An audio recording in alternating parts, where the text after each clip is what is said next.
We're going to be talking about the difference of cubes.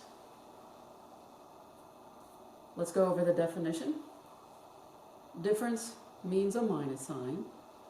Cubes implies I have powers of 3. Sometimes you will see this as the difference of 2 cubes.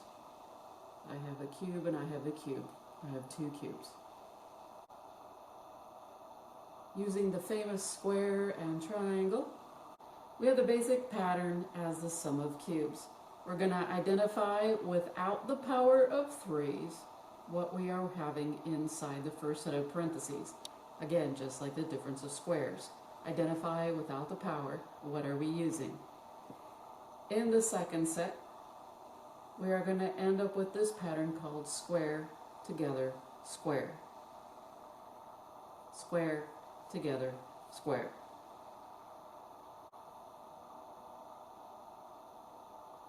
So without the power of 3, I just have square minus the triangle. Again, just covering up that power of 3. In the second set, I have the square of the first, multiply the 2 together singularly, and I'm going to square the last. So this is my first, this is my last. I'm going to do the first one squared, the middle one is both of them together, and then the last one squared. When it comes to the signs, if you're given a minus, the next sign is plus. These two signs will always be opposite. The last one is always positive. Same, opposite, always positive. If you spell that out, same, opposite, always positive. SOAP helps you with your signs of your cube. Another thing that I want to bring up, just like I did in difference of squares, is once again that last set of parentheses where we have the square together square. Notice that we have 1 term, 2 term, 3 terms. We have 3 terms in this last set of parentheses, and that's because we have a power of 3. Power of 3 has 3 terms in this last set. If we had 2 terms, then that would have been a power of 2. So the powers determine how many spaces there are in your last set of parentheses. Let's start with our example, b to the third minus 343. We have to go back and remember what 343 is according to cubes. And it is 7 cubed. One of the ways that I memorize it is 3 plus 4 is 7. 3 plus 4 is 7. This has to be a 7. That's my weird way of looking at it, but that's the way I do it. So we have v cubed minus 7 cubed. Without the power of 3, I just have v minus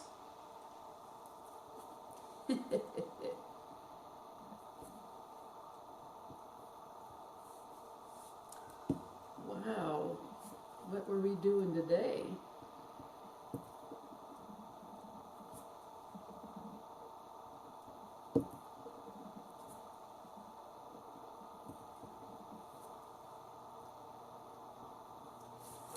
All right, would you like to try that again? Let's do that again. Taking it from here, what I'm going to do is start to set up my parentheses. The first set, I'm going to identify without the power of 3. Without the power of 3, this is v, you have the minus, and then you have the 7. So we have v minus 7. If this is a minus, my next sign is plus, my last sign is always positive. Power of 3 says I have 3 spaces in that second set of parentheses. I'm going to square the first, so the first one squared, then I'm going to put the 2 of them together, and then I'm going to do the last one squared. So it's square together square. Square together square. The first one squared, both of them together, last one squared. Square the first, put them together, last one squared. Do not leave it like this, 7 squared. We know any number that is being squared, we should work out fully. 7 squared is 49. So we have v minus 7 in our first set of parentheses times v squared plus 7v plus 49. And that is our final answer. This right here cannot be factored. This set of parentheses right here is always prime. New example, we have h cubed minus 216. 216 is a cubed. The only number I can think of that when you multiply that ends in 6 has to be a 6. So this is probably, yep, 6 cubed. This is h cubed minus 6 cubed. Without the exponent of 3, I just have h minus 6. Then I set up my second set of parentheses. If this is a minus, my signs are plus. And because of power of 3, I should have 3 spots in my set of parentheses. From here, I'm going to fill these in, realizing this is square together squared. First one. This is going to be h squared. The two of these together. The last one is the last one squared. Let's put it together. H squared plus 6h plus 6 squared. Looks great. Work this out, because if you leave it like that, I'll mark you wrong. H minus 6 times h squared plus 6h plus 36. If you wrote it in here, because this is h times 6, that's fine. Just rearrange it, because normally the numbers come first. And that's the way the book is going to do it. Alright, you knew it was coming. I have cubes with fractions. Now, all of the variables are cubed, so that lets you know that this is a cube problem. Now you just have to deal with the numbers. If I have 3 zeros, this is going to be 10 to the 3rd power. So we have c cubed over 10 cubed minus 27 is 3 cubed times n cubed all over y cubed. With these fractions, we are going to work with them as is. There's no need to deal with an LCD or anything like that. Just work it the way it is. Identify without the powers. C over 10 minus 3n over y. You're going to square the c and you're going to square the 10. In the middle, it's just one of each. C over 10 times 3n over y. Last guy is this last fraction, each individually squared. So the 3 is squared, the n is squared, the y is squared. The last step is to moosh them together and work out any powers on the numbers.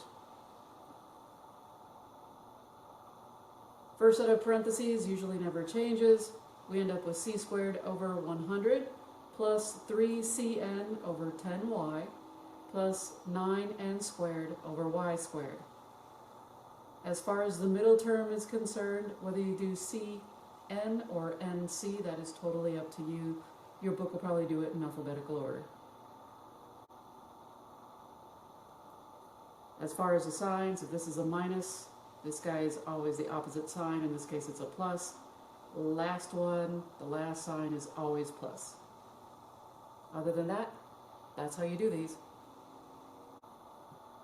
So what happens when your front runner right here is negative? So we have negative r cubed plus 64x cubed.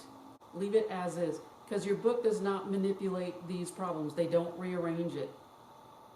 So if you leave it like this, what I would tell you to do is to factor out the GCF, which in this case is a -1. By factoring out a -1 from the entire problem, all of your original entries change sign. So taking out a -1, this r cubed becomes positive. Taking out the -1 when it was positive makes the 64 become a negative. Now that I factored out my negative, I can then break down the 64. 64 is really 4 cubed. You could leave it as brackets or you can leave them as parentheses. It's totally up to you.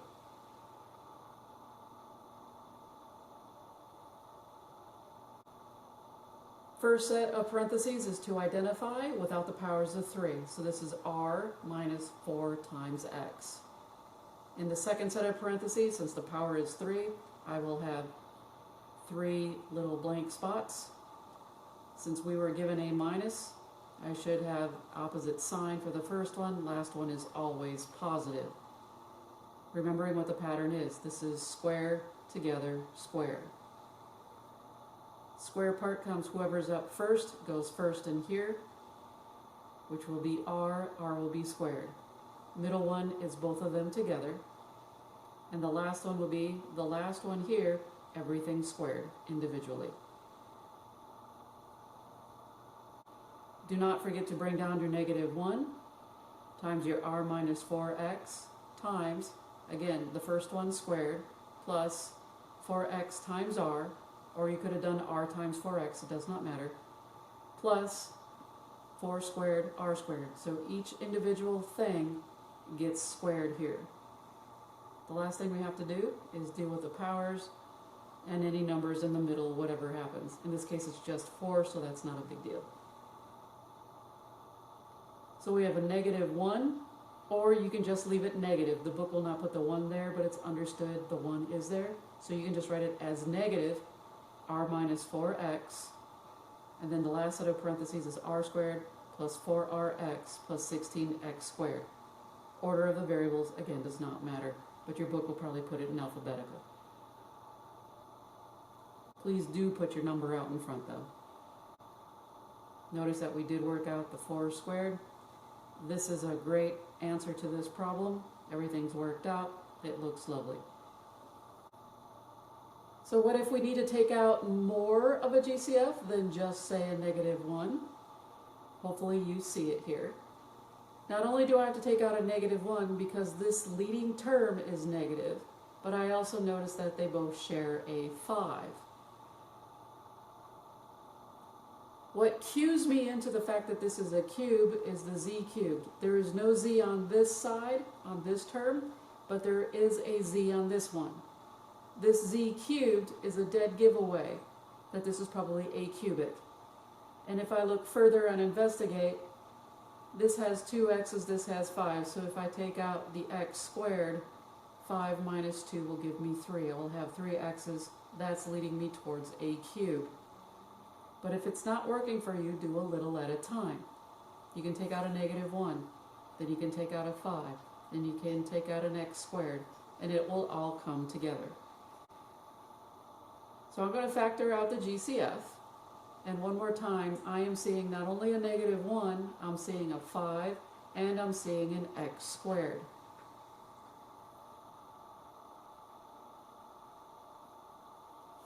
When I factor out the -5x squared, I end up with 8x cubed minus z cubed. But 8 is a cube, and so I'm going to break the 8 down a little further. Students always ask me, do I have to break it down like that? And the answer is no. You can skip a whole bunch of steps. You can go straight to the final answer if you so wish. First set of parentheses is identify without these powers of 3. It would just be 2x minus z. I have 3 spots in my second set of parentheses. If this is minus, I have an opposite sign. Last one is always positive. When I work out the square together square, I square everything in the first. I don't just square one thing. I square the 2 and I square the x. Then I'm going to put both of these terms together, 2x times z. Last term is just z squared. I do have some work to do right here with the 2 squared. You can erase it, but since I'm on a video, I'll just go to the next step and make it a 4. Do not forget that this -5x squared follows you throughout this problem. You need this here, otherwise you would just have 8x cubed minus z cubed as the problem you're dealing with, and not multiplying by -5 to give you back the original problem. So having this GCF follow you all the way down is important. This is my final answer. All of my numbers have been thoroughly worked out with their powers. I can't do anything else. This looks good to go. Final answer. New problem. We have the stuff inside the parentheses being cubed. And what does that really mean? Well, according to exponent rules, because they are multiplying, I'm allowed to give everybody that power of 3. It's not so difficult here because n is the only one that will get the power of 3, but a lot of students forget that this 3 not only affects the y, but it also affects the 3, because what this is saying is 3y repeated 3 times. We have 3y times 3y times 3y. I have 3 cubed as well as y cubed. So I gave everything my power of 3. Everything looks great at this stage.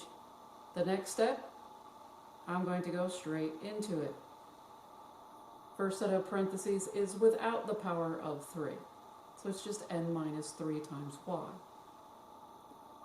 First one up is going to be the first one squared. Middle is the both of these together multiplied. And the last one is everything individually getting squared. So I have n squared plus n times 3y plus 3 squared y squared. This looks a little funky the way it is, so rearrange it. Make sure the number's in front. Also, what we're going to have to do is deal with the 3 squared. N minus 3y, again, identify what we're using. Over here is where we use 1, 2, 3 n's, 1, 2, 3 y's, and 1, 2, 3 3's. This just identifies in this case. Notice I put the 3 out in first. ny, yn does not matter. Make sure you work out the 3 squared, any number squared. Good to go. That is it for this problem.